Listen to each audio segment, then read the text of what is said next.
그 전도, 복음이라는 말만 들어도 막 가슴 설레고 막 가슴 뛰고 뭐 그러시는 분 계신가요? 아니면 오히려 난 못하는데 심장이 작아지고 움츠러드시는 분이 더 많지 않을까 그런 생각합니다.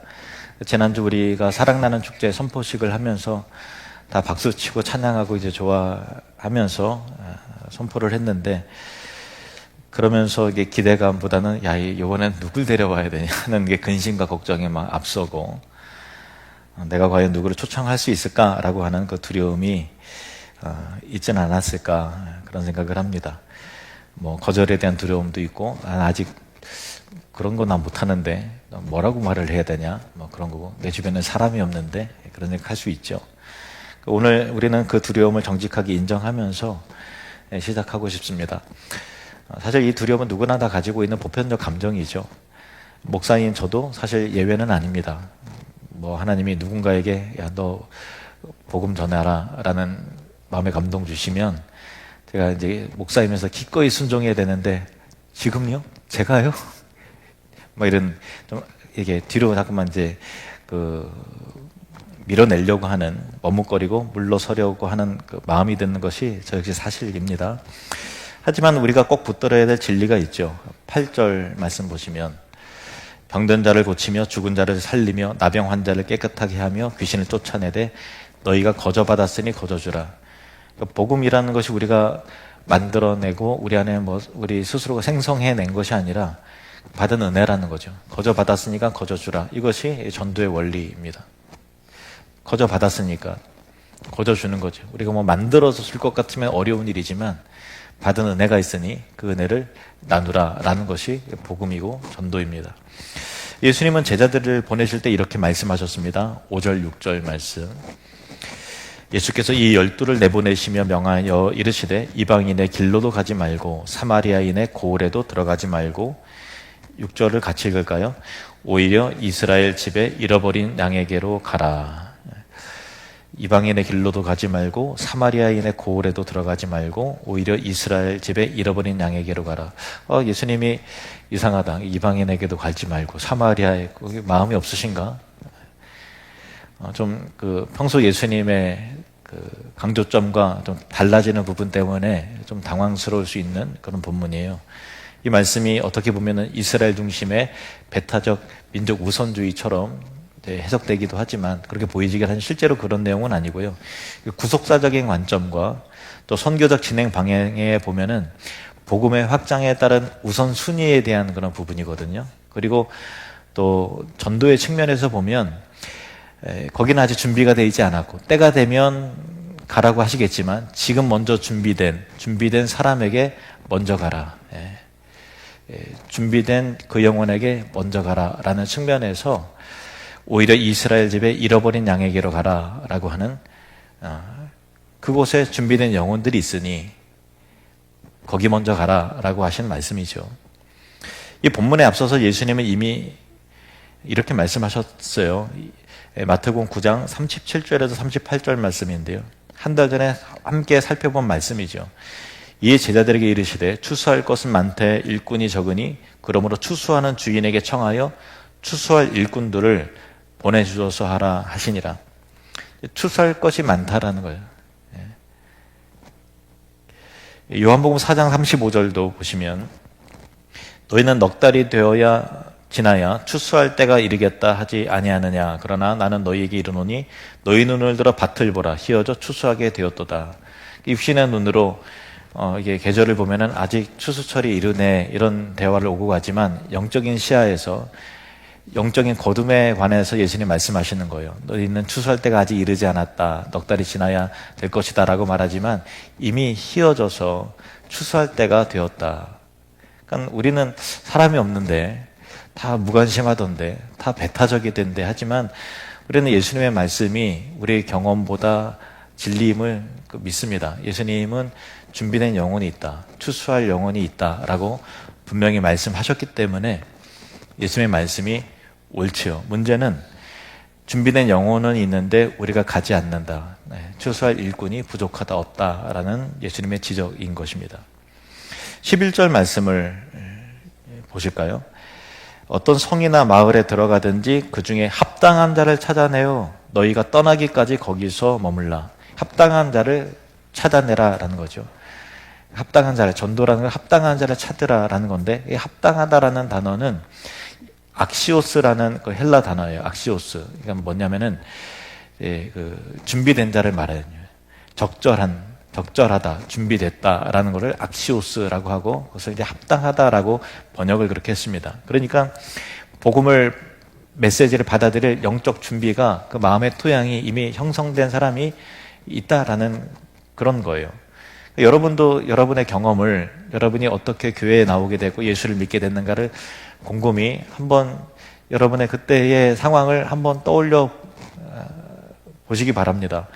처음 복음 듣고 교회 나올 때, 그때 여러분의 마음의 심령을 이미 하나님이 준비해 놓으셨어요. 그래서 마음이 막 가난하고 우울하고 미래가 불안하고, 아니면 모든 건 다 갖춘 것 같은데 왠지 공허하고, 사업도 잘 되고 자녀도 잘 되는데 채워지지 않는 영적인 갈증이 있다든가, 가장 공고하고 외로웠던가 하는 그러한 마음의 심령의 가난함의 토대를 성령님께서 이미 주신 거예요. 그래서 어떤 논리와 논쟁과 설득에 의해서 여러분이 교회 나오고 예수를 믿게 된 것이 아니라, 영적인 공고함과 갈증이 있는데 누가 나랑 같이 교회 가자, 예수 믿으면 너무 좋다, 아니면 밥 사줄게, 그러다 보니까 이렇게 된 거죠. 그러니까 그 전에 그 사람이, 전도한 사람이 중요하지만 이미 하나님께서 우리 마음의 토양을 합당한 자가 되도록 준비해 놓으셨다라는 것을 여러분도 여러분의 인생의 경험을 통해서 알 수 있을 것입니다. 예수님은 계속해서 말씀하세요. 12절 13절 말씀 보시면 같이 읽겠습니다. 또 그 집에 들어가면서 평안하기를 빌라. 그 집이 이에 합당하면 너희 빈 평안이 거기 임할 것이요, 만약 합당하지 아니하면 그 평안이 너희에게 돌아올 것이니라. 여기서 이제 평안이라고 하는 단어는 헬라어로 에이레네라는 단어예요. 에이레네. 들어보셨나요? 근데 이 에이레네가 평안인데, 그 히브리어로는, 구약 성경 히브리어로 기록됐잖아요. 히브리어로는 샬롬이에요. 샬롬은 아시죠? 그죠? 평안. 예. 그것이 이제 헬라어로는 에이레네고, 히브리어는 샬롬이에요. 그러니까 누굴 만나든지 샬롬. 그래서 히브리 사람들, 이스라엘 사람들은 샬롬하고 인사를 합니다. 우리 한번 서로 인사해 볼까요? 샬롬. 예, 네. 예, 샬롬이라는 거는 평안하십니까? 그러니까 우리말 인사말로 하면은 안녕하세요라는 거 똑같은 거예요. 그런데 예수님께서 누구를 만나든가 어느 집에 머물면 평안을 빌고 선포하라는 것은 안녕하세요 이라고, 이게 단순한 인사말로서의 의미가 아니라 영적인 무게감이 실린 의미에서 예수님께서 하시는 겁니다. 무슨 말인가 하면은 그 사람과 그의 가족과 공동체에 진심 어린 샬롬을 선언하라는 거예요. 당신의 삶과 자녀와 가정에, 또 당신의 하는 일에 하나님의 임재와 축복과 평안이 함께 하시기를 기도합니다 라는 의미예요. 그냥 가볍게 안녕하세요 하는 것과 좀 느낌이 다르죠. 평안을 선포하라는 거예요. 영적인 메시지를 담아서. 선교학에서는 이런 영적인 메시지를 선언할 때에 영적 반응을 하는 사람을 일컬어서 본문에는 합당한 자, 악시오스, 합당한 자라고 되어 있고, 선교학의 의미에서는 공식적인 용어입니다. 평안의 사람, 평화의 사람이라고 말합니다. 한번 따라해 볼까요? 평화의 사람. 제가 하는 말이 아니라 성교학에 있는 단어예요. 평화의 사람, 준비된 사람, 합당한 사람, 적절한 사람이라는 거죠. 누가복음에도 같은 내용이 나와요. 누가복음 10장 5절 6절 말씀 보시면, 어느 집에 들어가든지 먼저 말하되 이 집이 평안할지어다 하라. 만일 평안을 받을 사람이 거기 있으면 너희의 평안이 그에게 머물 것이요. 영적 임재와 하나님 함께 하시는 역사가 나타난다는 거예요. 그렇지 않으면 너희에게로 돌아오리라. 너희 책임이 아니다라는 거죠. 평화의 사람은 영적 메시지에 귀를 기울이는 사람이에요. 하고 귀를 기울이는, 내가 궁금하던 건데, 내가 찾던 건데. 평화의 사람은 복음에 이미, 복음과 관계적 토양에 마음이 이미 열린 사람을 말하는 겁니다. 그러니까 우리가 준비를 시키고 우리가 설득시키는 것이 아니라 하나님께서 여러 환경 속에서 그의 마음을 이미 준비시켜 놓으신 거예요. 그러니까 전도는 하나님이 먼저 가시고 우리에게 들어오라고 초청하시는 거죠. 그리고 평화를 선언하면 그것에 반응하는 사람들이 있다라는 거예요. 다 그렇진 않죠.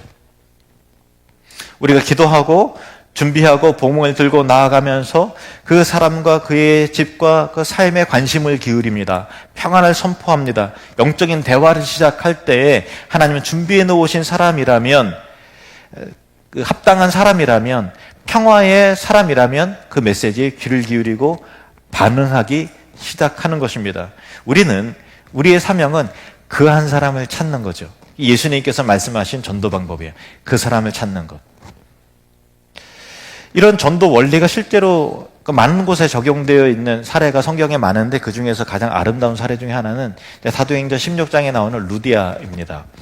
바울이 아시아 쪽으로 복음 전하려도 하다가 성령님께서 막아요.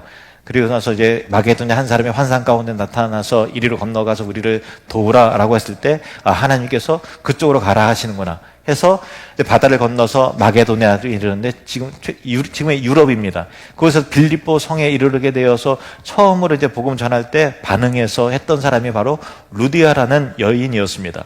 사도행전 16장 13절에서 15절 말씀 보시면 안식일에 우리가 기도할 곳이 있을까 하여 문 밖 강가에 나가 거기 앉아서 모인 여자들에게 말하는데 두아디라 시에 있는 자색 옷감 장사로서 하나님을 섬기는 루디아라는 하는 한 여자가 말을 듣고 있을 때, 하나님을 섬기는 루디아, 복음을 처음 듣는데 하나님을 향한 경외하는 마음의 토양이 이미 있는 거예요.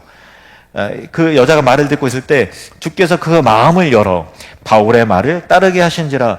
그와 그 집이 다 세례를 받고 우리에게 청하여 이르되 만일 나를 주 믿는 자로 알거든 내 집에 들어와라 유하라 하고 강권하여 머물게 하니라. 그러니까 루디아는 복음을 처음 들었는데 이미 하나님을 경외하는 거예요. 어떻게요? 잘 모르겠어요. 그렇지만은 하나님의 경외하는 그 심령이 그 마음 가운데 이미 있는 거예요. 바울이 전하는 거에 귀를 기울입니다. 그래서 주님께서 그 마을의 문을 열어서 바울의 말을 따르도록 하게 하신다라는 거죠. 그녀는 복음에 반응해서 바울의 말을 따르게 되었고 그녀와 온 가족이 세례를 받고 바울을 자기의 집으로 영접합니다. 여기 머물라고 합니다. 그래서 이 빌립보 성읍에 교회가 세워지게 됐는데 그것이 바로 루디아의 집에서 세워졌던 교회가 바로 빌립보 교회이고 그것이 유럽 최초의 교회가 됩니다. 유럽 첫 번째 교회가 바로 루디아의 집에서 이루어진 교회였습니다. 루디아는 마태복음과 누가복음에서 언급된 예수님께서 말씀하신 합당한 사람이 있거든 평안을 빌라 그 평안의 말을 듣기에 합당한 사람이 있거든 할 때 그 합당한 사람 곧 명백한 평화의 사람이었던 것입니다. 그러니까 복음을 전한다는 것은 사람과 논쟁하고 설득하는 것이 아니라 하나님께서 준비하신 그 한 사람을 루디아와 같은 평화의 사람을 하나님 이미 준비해 놓으신 그 사람을 찾는 거죠.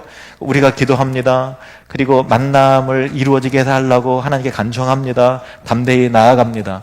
일상의 대화에서 영적인 대화로 옮겨집니다. 평안을 선포합니다.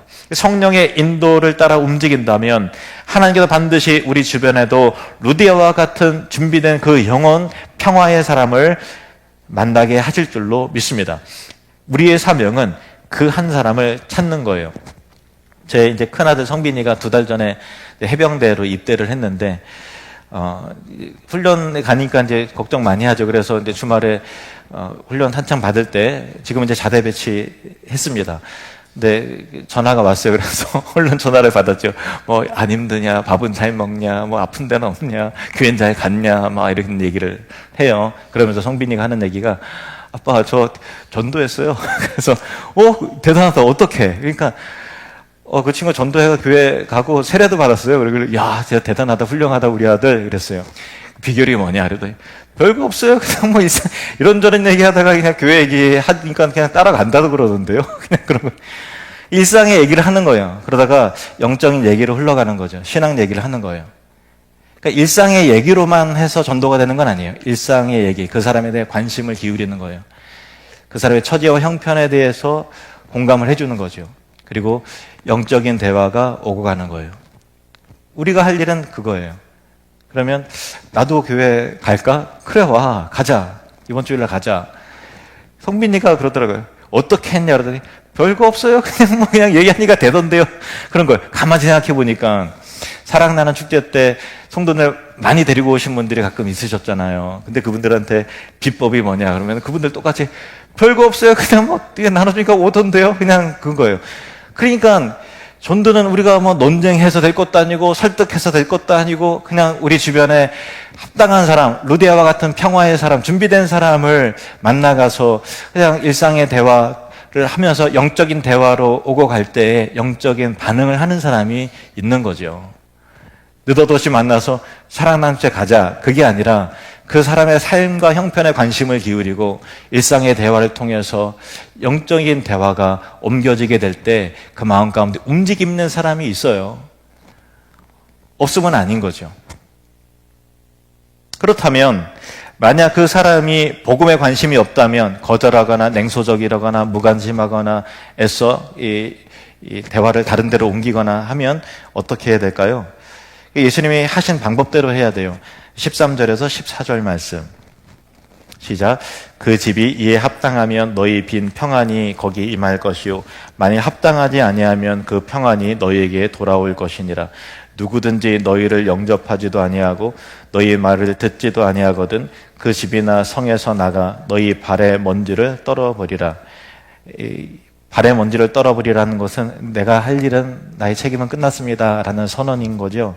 그러니까 이것은 하나님께서 마음을 열지 않는 사람에게는 억지로 기계적으로 역사하지 않으신다라는 거예요. 그러니까 그 사람이 준비가 안 된 거예요. 마음문을 안 열어요. 그러면 하나님께서 억지로 강권해서 문을 부시고 들어가서 하는 그런 강압적인 하나님이 아니에요. 인격적인 하나님이 준비 안 됐거나 오케이 내가 기다리는 거죠. 그냥 준비가 안 된 거예요. 아닌 거예요. 그러니까 아닌 거를 억지로 할 필요는 없어요. 예. 그러니까 무관심하거나 냉소적이거나 튕겨내거나 하는 사람은 거기에 계속 이제 시간과 에너지를 낭비하지 말고 우리의 자원과 시간이 한계가 있으니까 또 다른 사람에게 나는 전도가 아니구나. 그게 아니라 그 사람이 준비가 안 된 것이고 또 다른 평화의 사람을 찾아가는 거죠. 예. 주님 만나게 해주십시오 하면서 마음이 열린 다른 사람을 찾으라는 것입니다.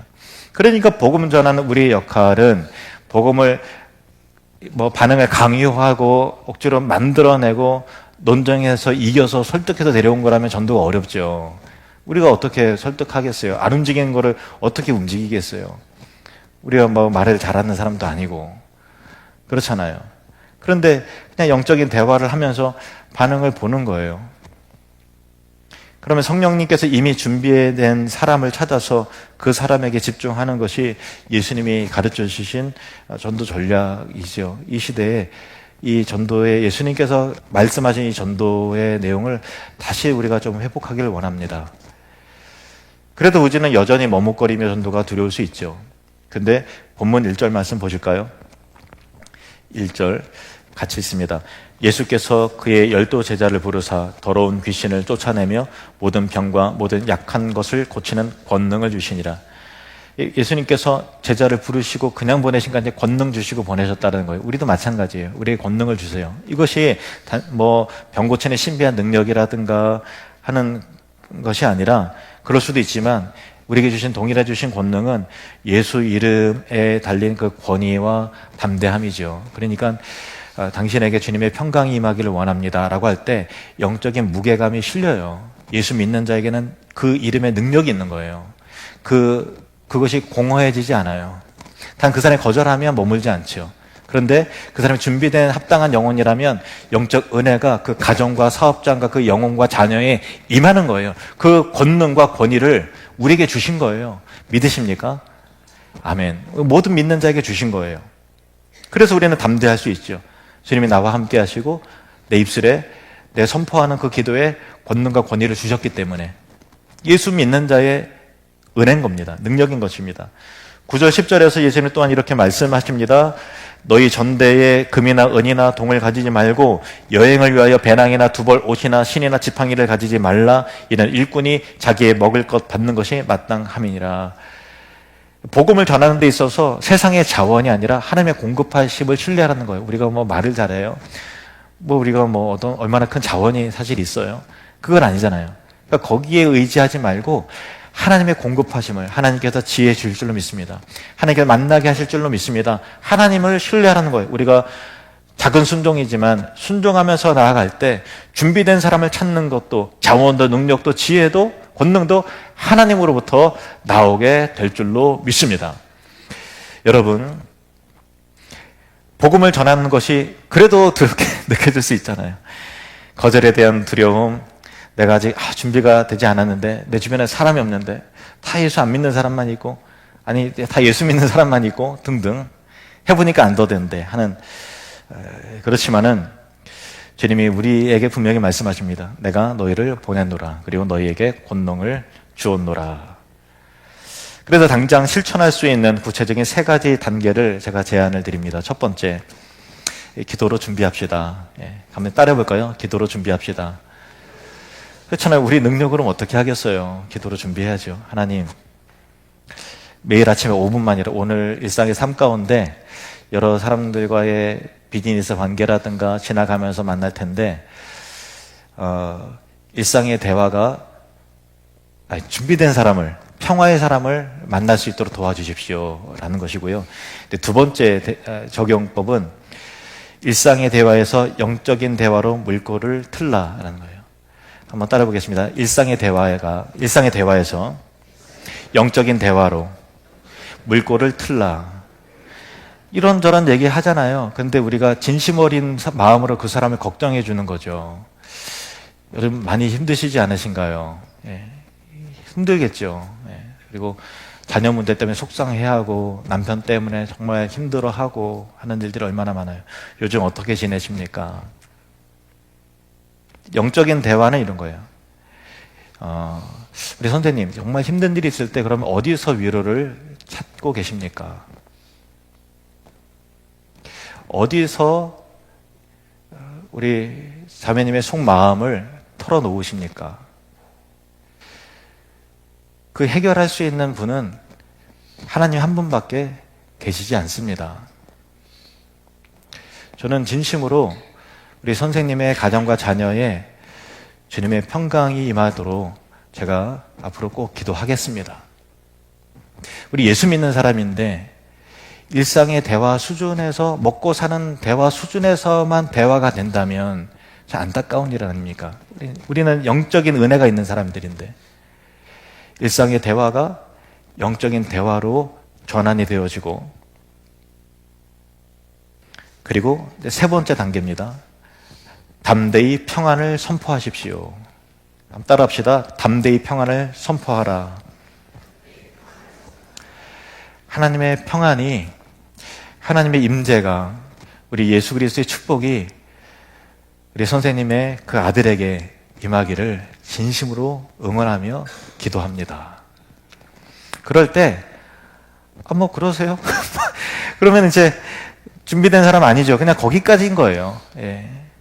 반응이 없어요. 그냥 부담스러워요. 막 단뜻 교회 오자 그럴까봐 긴장과 경계가 막 가득해. 그러면 그냥 준비되지 않은 거예요. 우리도 예수 준비되지 않았을 땐 그랬잖아요. 그냥 그런 거예요. 내가 좀 말빨이 약했나? 내가 정성이 부족했나? 그게 아니라니까요. 준비가 안 된 거예요. 그거 어떡하겠어요? 발에 먼지를 떨어버리고 나오는 거죠. 또 다른 사람 찾아가는 거죠. 그런데 어떤 사람은 마음에 움직임이 있는 거예요. 어떤 사람은 눈물을 쏟아요. 어떤 사람은 내가 영적인 갈급함이 있는 거예요. 누가 나를 도와줬으면 좋겠는 거예요. 그런 사람이 있는 거죠. 그래서 복음 전도는 성공률이 아니에요. 성공률이 아니죠. 어떻게 다 준비된 영혼이겠어요. 그래서 성공률이 아니라 순종률로 평가가 되는 거예요. 거절당했다고 실패한 것이 아닙니다. 주님도 모든 사람에게 환영받지 않으셨어요. 그리고 우리의 부르심은 결과가 아니라 순종함에 있다라는 것. 전도는, 복음의 전파는 우리가 설득하고 논쟁해서 이기는 승리의 싸움이 아니라 하나님이 이미 준비해 놓으신 그 한 사람을 따뜻한 사랑으로 찾아가는 순종의 여정이라는 것이죠. 그 사람이 여러분의 가족일 수 있고, 직장 동료일 수 있고, 그냥 여행하다가 지나가다가 만나는 사람일 수도 있죠. 지친 이웃집의 아저씨일 수 있습니다. 이번 사랑나는 축제를 앞두고 우리 모두가 평화의 사람을 만나도록 기도하고 다가가는 공동체가 되길 원해요. 초청장을 인쇄를 했는데 글씨가 너무 작아서 다시 재인쇄를 해야 될 것 같은데 초청장 자체가 중요한 건 아니에요. 우리가 뻘쭘하게 오세요. 이게 이상하잖아요. 그 사람의 삶에 관심을 기울이고 어떻게 살아가고 있는지, 사업은 잘 되는지, 자녀 때문에 근심 걱정은 없는지 귀 기울여주고 공감해주고 하면서 영적인 대화로 오고 가고 진심 어린 평안을 선포할 때 하나님께서 그 사람의 관심을 기울이면 우리 교회에 이런 게 있는데 다른 때 와도 좋지만 이때 오면 참 좋을 것 같습니다. 예, 선생님 좋지 않을까요? 전도는 신학적 논증도 아니고 논리적 설득이 아니라 전도는 하나님이 이미 만드신 그 한 사람을 향한 우리의 작은 순종이죠. 그리고 그 순종의 열매는 반드시 있을 줄로 믿습니다. 그래서 지난번에 사랑나는 축제할 때 우리 선포식 할 때 지난주에 여태까지는 1000명 그랬는데 저 진심으로 10명만 와도 5명만 와도 저는 진짜 괜찮아요. 여러분도 괜찮지 않나요? 우리 많이 왔는데 뭐 이제 등록 그렇게 다 하는 건 아니잖아요. 솔직히. 예. 그래서 준비된 그 영혼을 찾았으면 좋겠어요. 실패해도 괜찮죠. 우리 억지로 할 수 있는 건 아니잖아요. 근데 단 평화의 사람을 찾고자 하는 열정은 있어야 될 것 같아요. 못 데려오는 건 우리 책임 아니죠. 안 오는 걸 어떻게 하겠어요? 온다 그랬는데 약속 펑크냈는데 어떻게 하겠어요? 그건 뭐 어떻게 하겠어요? 근데 단 하나님께서 준비하신 그 영혼을 찾아서 평화의 사람을 찾는 여정은 우리가 함께 해야 되는 거죠. 사랑나는 축제 때 오면 가장 좋지만 그때 아니더라도 이런 작은 순종이 하나님 나라를 여는 시작이 될 겁니다. 그리고 우리 모두가 이 부르심에 함께 응답할 때 우리 하늘누림교회가 이 땅에 진정한 의미에서 샬롬을 선포하고 세상에 그리스도의 복음의 소망을 주는 천국을 누리며 확장하는 교회가 될 줄로 믿습니다. 예, 기도하겠습니다.